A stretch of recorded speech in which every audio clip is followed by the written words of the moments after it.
Ladies, we cannot be ignorant of the invisible spiritual war that is going on all around us. We know from what Jesus has told us in John 10:10 that the enemy, Satan, the devil, has come to steal, kill, and destroy. And make no mistake about it, he would like to tear apart your marriage. He would like to destroy your family.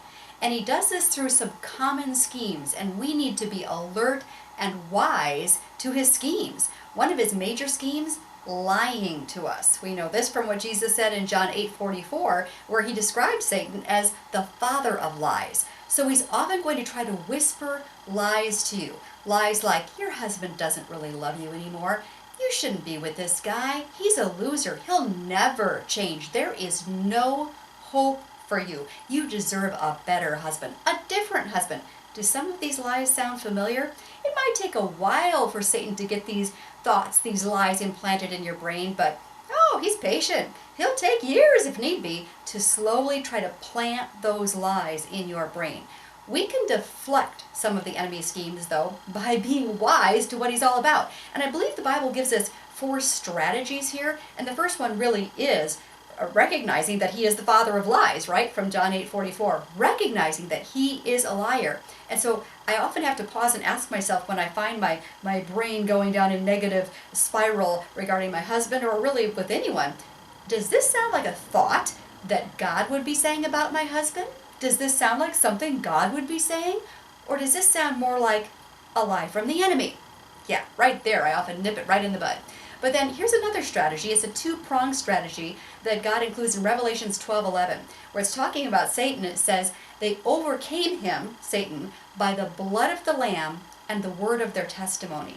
The blood of the Lamb means reminding the enemy that Jesus is sufficient. He died on the cross to set us free from the powers of darkness.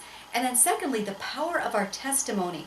When we share day after day, week after week with others about what God has done in our lives, about the answers to prayer perhaps we've experienced, we not only remind our listeners so that they remember to trust in God, we remind our souls. It's like we're coaching our souls. Oh yeah, remember, God is powerful. He is mighty. He is the one in whom I put all of my trust. And we deflect the enemy's schemes when we remind ourselves about Jesus and his mighty triumphant power. And then fourthly, a little key, a little tip found in Luke 10:19. Well, not a little thing.